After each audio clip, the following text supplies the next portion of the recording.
जैसे जैसे कि हमने पहले भी चर्चा की थी कि राष्ट्रीय शक्ति का अर्थ होता है कि उसकी पहली शर्त यह है कि उस देश के पास अपनी पूंजी हो, उस देश के पास अपने ऊर्जा के संसाधन हो, यानी वह अत्यधिक निर्भर नहीं हो दूसरे देशों पर।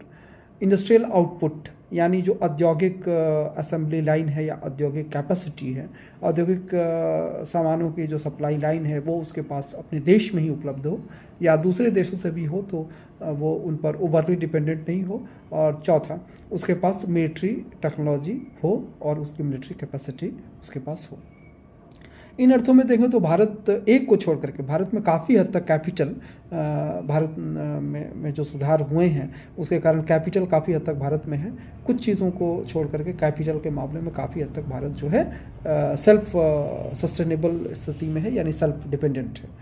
लेकिन यदि एनर्जी में देखें तो कच्चा तेल भारत 85% आयात करता है, उससे भी अधिक, और प्राकृतिक गैस में आधे से भी अधिक आयात हम करते हैं।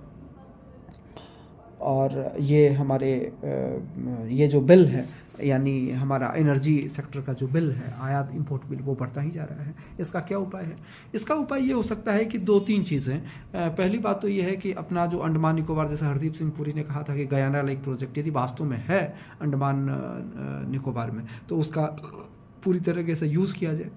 दूसरा है कि पेट्रोल का विकल्प एथेनॉल हो सकता है, हाइड्रोजन हो सकता है लॉन्ग टर्म में, उनके रिसर्च एंड डेवलपमेंट पर बहुत अधिक ध्यान दिया जाए। गैस वगैरह का विकल्प हो सकता है, कोल बेड मिथेन हो सकता है, या गैसिफिकेशन, कोल के गैसिफिकेशन, चूँकि कोयले के मामले में हम काफ़ी हद तक आत्मनिर्भर हैं, मशीन्स अपनी डेवलप करनी पड़ेगी।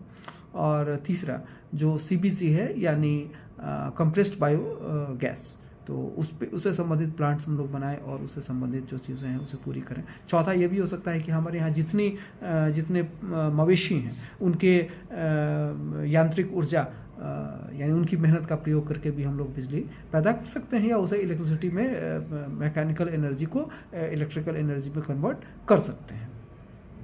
तो ये सैद्धांतिक रूप से तो चीज़ें अच्छी लगती हैं, लेकिन इन पर काम किया जाना चाहिए। और इलेक्ट्रिसिटी वगैरह के मामले में हम लोग कोल और न्यूक्लियर पे काम तेज़ी से करें, कोल को घटाएं, अभी फ़िलहाल ठीक है, और सोलर वगैरह पे बढ़ाएं। तो चीन ने तीव्र विद्युतीकरण करके और अपना जो तेल का आयात है उसे 1 मिलियन बैरल पर डे कम कर लिया है। भारत को भी इस दिशा में कोशिश करनी चाहिए।